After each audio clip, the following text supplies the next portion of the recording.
அனைவருக்கும் வணக்கம். இன்றைக்கு பார்க்க போகின்ற பாடம் தேசிய சின்னங்கள் பாடத்திலிருந்து முக்கியமான வினா விடைகள் தான் பார்க்க போகிறோம். இது பார்த்தீங்கன்னா 6ஆம் வகுப்பு 2ஆம் பருவத்தில் உள்ள பாடம். வாங்க கொஸ்டினுக்கு போகலாம். முதல் கேள்வி பாருங்க. இந்தியாவின் தேசிய விலங்கு எது? இந்தியாவின் தேசிய விலங்கு எது? ஆன்சர் புலி. 1973ஆம் வருடம் பார்த்திங்கன்னா தேசிய விலங்காக நமது மத்திய அரசு அங்கீகரிச்சிருக்கும். இந்த வருடங்கள்லாம் பார்த்தா மத்திய அரசால் அங்கீகரிக்கப்பட்ட வருடங்கள். ஓகேங்களா? இரண்டாவது கொஸ்டின், இந்தியாவின் தேசிய பறவை எது? ஆன்சர் மயில். வருடம் 1963. மூன்றாவது கொஸ்டின், இந்தியாவின் தேசிய மலர் எது? ஆன்சர் தாமரை. வருடம் 1950. நான்காவது கொஸ்டின், இந்தியாவின் தேசிய மரம் எது? ஆன்சர் ஆலமரம். வருடம் 1950.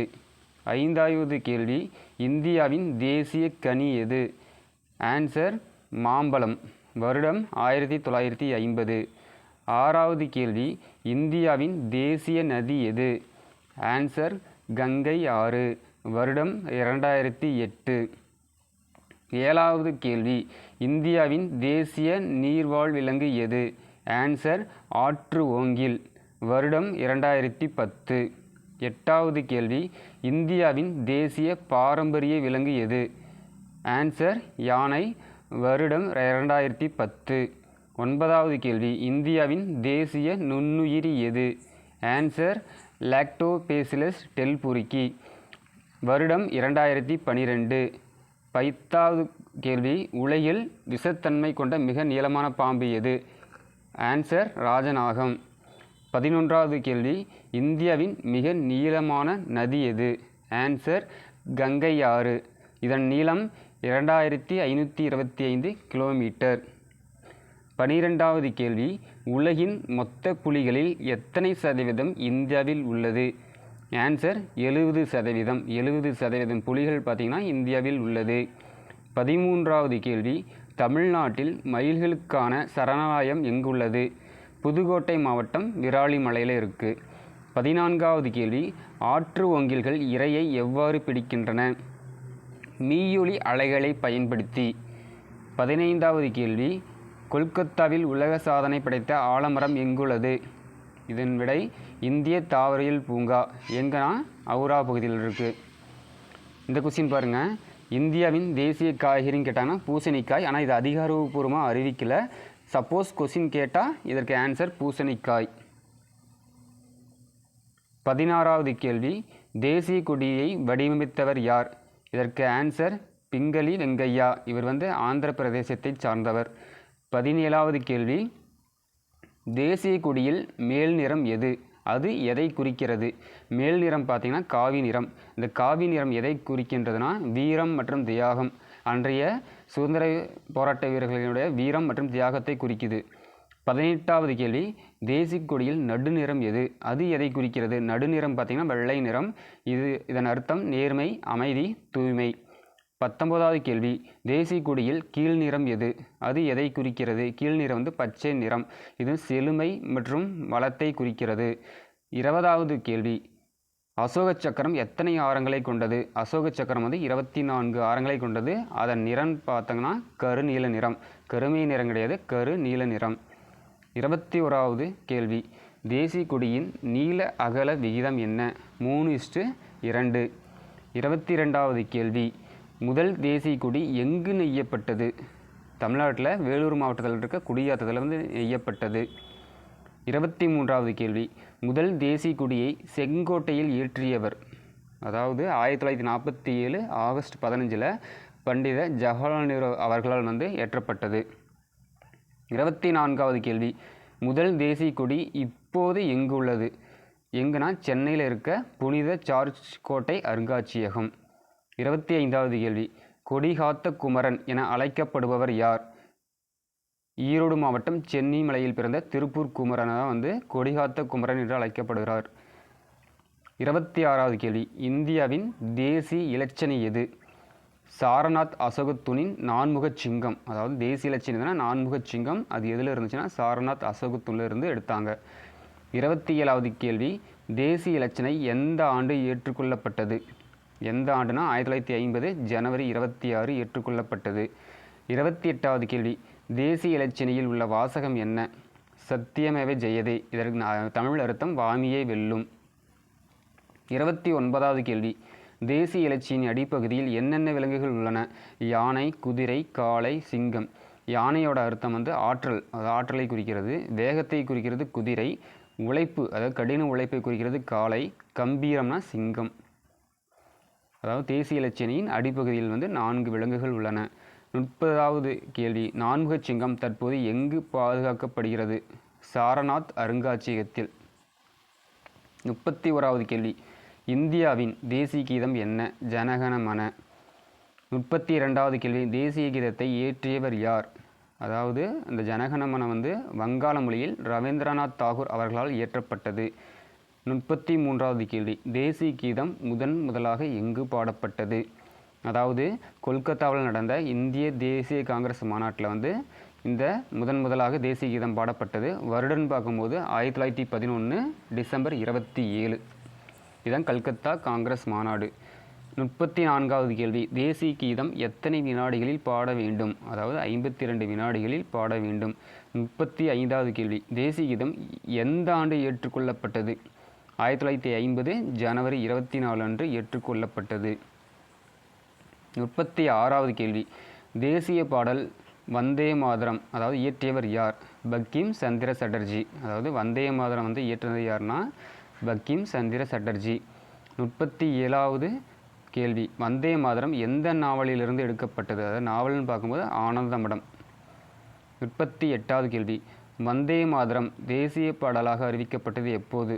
அதாவது ஜனகணமனமும் சரி இதுவும் சரி வந்தே மாதரம் சரி ஒரே வருடம் ஒரே நாள், அதாவது 1950 ஜனவரி 24 அன்று ஏற்றுக்கொள்ளப்பட்டது, அறிவிக்கப்பட்டது. யாரால் அறிவிக்கப்பட்டதுன்னா ராஜேந்திர பிரசாத், அன்றைய குடியரசுத் தலைவர் ராஜேந்திர பிரசாத் அவர்களால் அறிவிக்கப்பட்டது. 39வது கேள்வி, தேசிய உறுதிமொழியை இயற்றியவர் யார்? பிதிமாரி வெங்கட சுப்பாராவ். இவர் உறுதிமொழி எந்த மொழியில்? தெலுங்கு மொழியில் எழுதினார். 40வது கேள்வி, இந்திய ரூபாய் குறியீட்டை வடிவமைத்தவர் யாருன்னா டி. உதயகுமார். இவர் தமிழகத்தை சார்ந்தவர். எந்த வருடம் பார்க்கும்போது 2010. 41வது கேள்வி, ரூபாய் என்ற பெயர் எவ்வாறு தோன்றியது?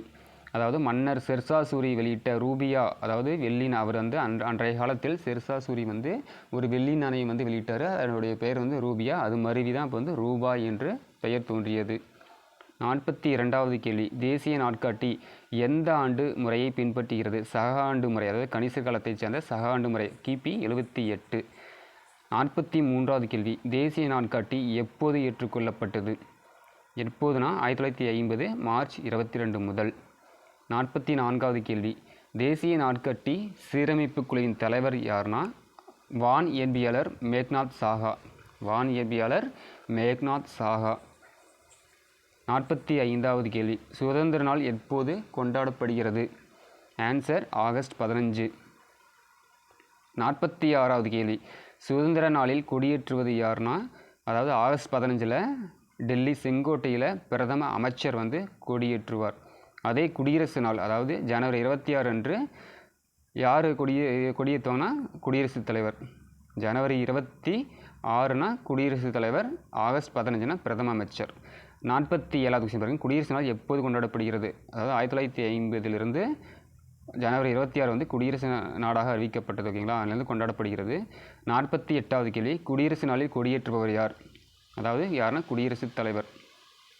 49வது கேள்வி எதுனா காந்தி ஜெயந்தி எப்போது கொண்டாடப்படுகிறது? காந்தி ஜெயந்தி அக்டோபர் 2. மகாத்மா காந்தியின் பிறந்தநாளை தான் காந்தி ஜெயந்தியாக கொண்டாடுறாங்க. அன்றைய நாளாக அகிம்சை நாளாக யார் அங்கீகரித்தாங்கன்னா ஐநா சபையால். எப்போனா 2007. அதாவது 50வது கேள்வி பாருங்கள், காந்தியின் பிறந்தநாள் சர்வதேச அகிம்சை நாளாக எந்த ஆண்டு அங்கீகரிக்கப்பட்டது? 2007 ஐநா சபையால். 51வது கேள்வி பாருங்கள், பாசறைக்கு திரும்புதல் விழா எப்போது நடைபெறும்? ஜனவரி 29. அதாவது குடியரசு நாளின் 3வது நாள். 52வது கேள்வி பாருங்கள், தமிழ்நாட்டின் மாநில விலங்கு எது? வரையாடு. 53வது கேள்வி, தமிழ்நாட்டின் மாநில பறவை எது? மரகத புறா. 54வது கேள்வி, தமிழ்நாட்டின் மாநில மலர் எது? செங்காந்தள் மலர். 55வது கேள்வி பாருங்கள், தமிழ்நாட்டின் மாநில மரம் எது? பனை மரம். புக் பேக் பாருங்கள். ஒன்றாவது கேள்வி, தேசிய பாடலான வந்தே மாதரத்தை இயற்றியவர். இதற்கு ஆன்சர் பங்கிம் சந்திர சட்டர்ஜி. இரண்டாவது கேள்வி, இந்தியாவின் தேசிய கீதம் ஜனகணமன. மூன்றாவது கேள்வி, ஆனந்தமடம் என்ற நாவலை எழுதியவர்னா பங்கிம் சந்திர சட்டர்ஜி.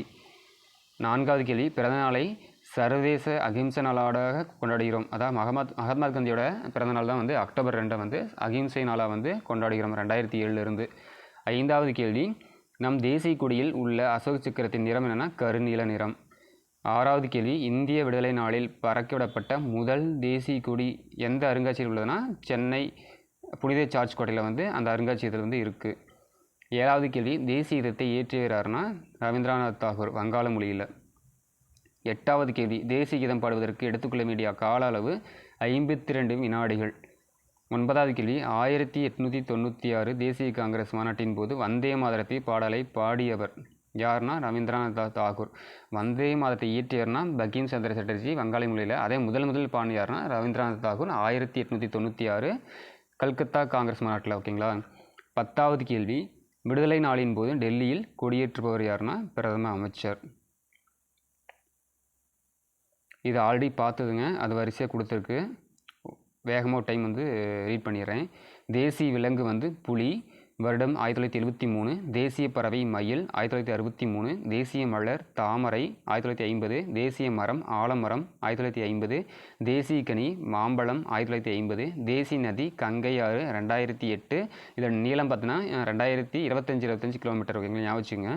தேசிய நீர் பால் விலங்கு வந்து ஆற்று ஓங்கில் 2010. தேசிய பாரம்பரிய விலங்கு யானை 2010. தேசிய நுண்ணுயிரி லாக்டோபேசஸ் டெல்புருக்கி 2012. தேசிய கீதம் ஜனகணமன ரவீந்திரநாத் தாகூர் 1950 ஜனவரி 24.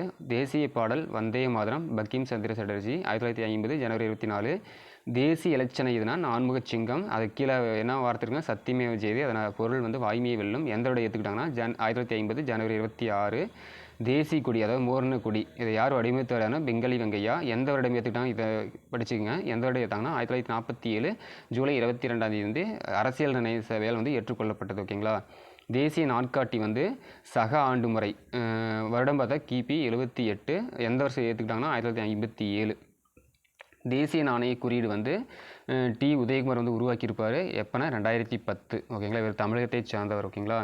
இந்த யூனிட்டில் பார்த்திங்கன்னா எல்லா கொஸ்டின் லைன் டு லைன் இதுவும் இம்பார்ட்டன்ட் கொஸ்டின். கண்டிப்பாக வந்து எல்லா எக்ஸாமுக்கும் ஒரு கொஸ்டின் ரிப்பீட்டடாக வந்துகிட்டே இருக்குது. அதனால் லைன் டு லைன் ஃபுல்லாக படிச்சுக்கோங்க. ஓகேங்களா. இந்த வீடியோ பிடிச்சிருந்தால் வந்து லைக் பண்ணுங்கள், ஷேர் பண்ணுங்கள், ஃப்ரெண்ட்ஸுக்கு வந்து ஷேர் பண்ணுங்கள். தேங்க்யூ.